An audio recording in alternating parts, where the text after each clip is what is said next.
One, two, three. Whenever you are, we can start. It's already start? Yeah, I mean it's recording. Nice. We're looking good, right?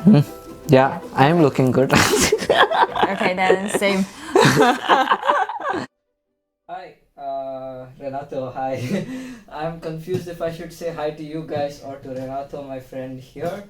Welcome back to the channel Agriculture for the Rest of Us, where we try to explore food from different parts of the world. This is a series on rice, and you can check out a few other videos from different rices in the world. This time we have another special guest who is also a corridor mate of mine when I'm doing my masters in Wageningen University at Netherlands. Renato, why don't you introduce yourself and then introduce the dish of today? Sure. Okay, thanks Sammy, thanks for the invite, it's a pleasure to be here. My name is Renato, it's written Renato, but yeah, in the Portuguese Brazilian way to pronounce it Renato. As I said, I'm a Brazilian guy, I'm here for an exchange student, I'm studying agriculture as well. And here I'm focusing a little bit on soil science and climate change. So yeah, Sammy and I, we have like some very interesting conversations regarding agriculture, food systems, and policy making as well. And here today we prepared for you guys, and mainly for Sammy, one very typical dish from Brazil. Actually, it's a daily basis dish for us that it's mainly constituted by rice and beans. And then besides it, we can just put anything that we have. Normally, if you have chicken, you can have meat, you can have eggs, tomatoes, some vegetables. But the basics of the dish is basically rice and beans. Also different kinds of beans, but the one that we have here is the black beans I bought here in the market in the Netherlands. So it's not the same, it's not gonna be the same home taste. But yeah, mainly we have two kind of typical beans that are the carioca that we call, that is more brownish, and the black beans. And the black beans are also the main constitute of the main famous Brazilian dish that is called feijoada. And then it's just like black beans with different kinds of meat. Very good. Strongly suggest for you to search. Amazing, and yeah, I'm really looking forward. So we have beans, rice, and egg, a few tomatoes here. Yes. But I know the focus is rice here, right? Yes. So let's talk a little about the rice. Let's have a bite first. Let's have and right. Definitely. I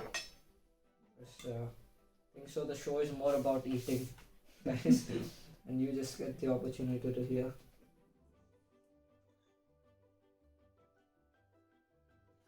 This is so filling, and yeah, like you also mentioned that most of the time people eat this combination of rice and beans with the meat or something. Right? Yeah, exactly. And thirdly, thinking about the nutritional value, it really matches a good and cheap source of carbohydrate, that is rice, locally produced normally, and also the beans and the source like a protein.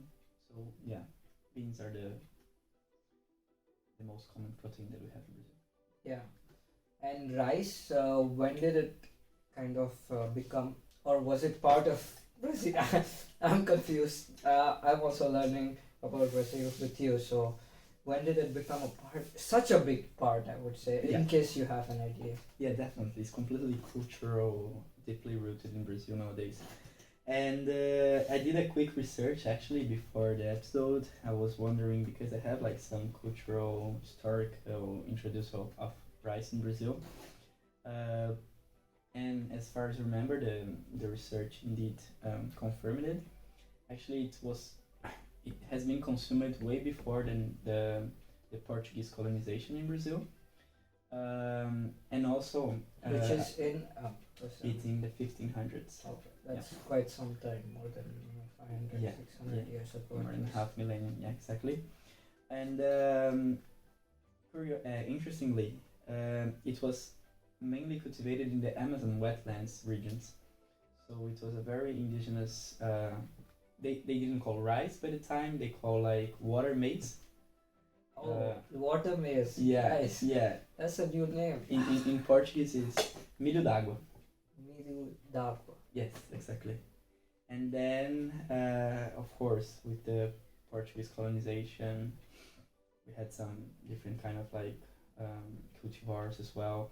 But nowadays, what we have is a little bit of a mix, like between the indigenous strains and Interesting. yeah, the breeding that Let's, occurred. let's take a bite and Yeah. I'm super think hungry. about it.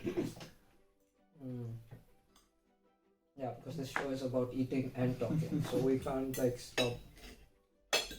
That's very interesting that rice has been so long part.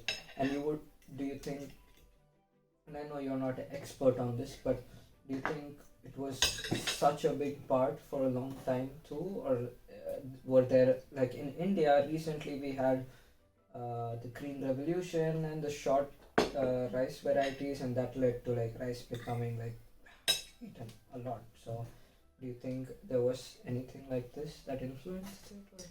Yeah, and I was actually reading that there was some policy like 200 years ago regarding like um, avoiding rice import. So to really to Push. yeah, exactly, the local Local. production. And since there, it definitely raised a lot. But I think, like you said, I'm not expert in this, but I think that mainly due to this whole cultural, historical rice eating mainly like has like a very important value in the Brazilian diet, like since ever. So, another question that I think of now that culture is changing across the world a lot, and we saw in Japan, in the episode from Japan, where I spoke with Tomoyuki. Maybe you know my friend, and he said that now we have a lot of wheat coming in and pasta coming in, and things are changing a bit. So, do you think, is there any change in this diet because of the new foods entering the market? I think actually there's some recent works like increasing because until the past years we were like regarding wheat we import more than we export, but recent works have been done in tropicalizing wheat and then expanding the production over like the lower latitudes, and then we now are increasing a lot our production of wheat, and it's directly supposed to lower the price and answer more in the family daily basis. But still, I think that rice and beans are really deeply rooted in our culture. That it's not going to change very easily. Definitely not. Oh, I think the main point of change, if it's become at some point like more expensive than other source of carbohydrates, because yeah, we're still a poor country in the end. Yeah. I will let you take another bite. This episode is getting longer, but you're getting a lot more information here and a lot of things that at least I did not know, and I'm hoping that you also. Yeah. And sorry because I talk too much, so probably it's gonna get longer I think than the so. other. Everyone loves to hear more, and especially when the topic is so interesting. And because you mentioned that you study, and I think you mentioned, I know that you study agriculture in the context of soil science and climate change. What is the overall outlook for rice in case of this? Like, what are the recent things happening, and what do you think is the future way for producing? And I know maybe you don't have all the answers, but yeah, as a student, and this is about like us trying to learn together. So just curious what you think of these two questions. Well, I think, and as we propose to talk a little bit about climate change as well, that it's a very trending topic and a very urgent topic for us to talk. Just a briefly overview, the focus of the rice production in Brazil is in the south. So I think more than 60% of the rice production in Brazil is focused in the south of Brazil because of weather and like wetlands as well. And we have two kind of like production systems. That is like the submerged one, irrigated one, and also the highlands. Yes. and then it can enters very easily in the crop rotation when you think about um, crops like soybean, maize, beans, and then you can put rice in this crop rotation.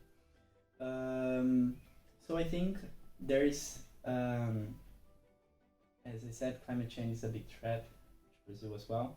And in the south of Brazil specifically, we're having more heat waves than normally. It's it's a subtropical but almost like temperate climate. More subtropical, Okay. but Yeah. it's colder than other regions, and we have like a higher temperatures, and this is actually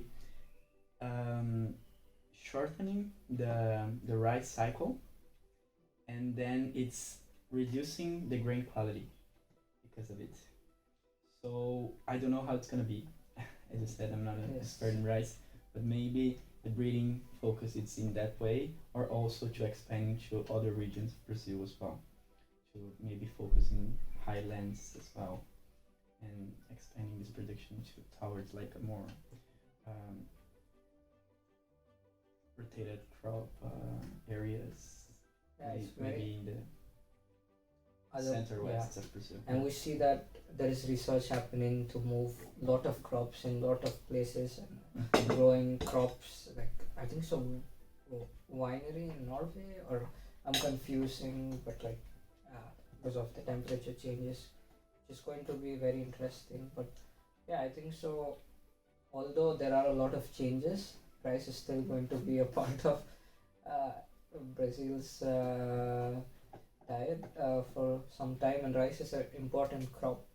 And yeah, and it's I'm not sure about how it is in Brazil, but in India it's water intensive, takes a lot of water, so there's a lot of need for people to work on it, like you said, breeding.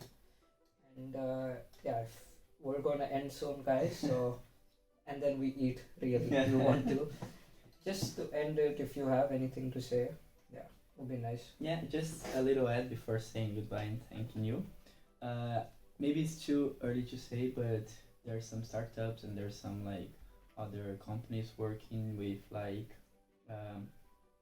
cultivating rice in seas, like so indeed like non-dependent more in land, so like offshore rice production we could say.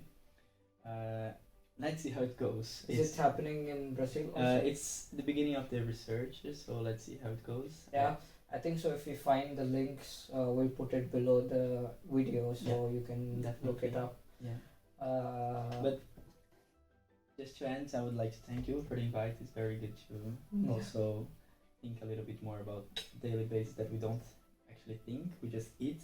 We didn't even talk about how we cooked it. Yes, we did not, but I think so. We will try to put it up in the description below. Yeah. But it's a very interesting way, and I will put it up or try to make a video of it. Let's see how it goes. But I think so. It was nice to start the conversation, to have this conversation.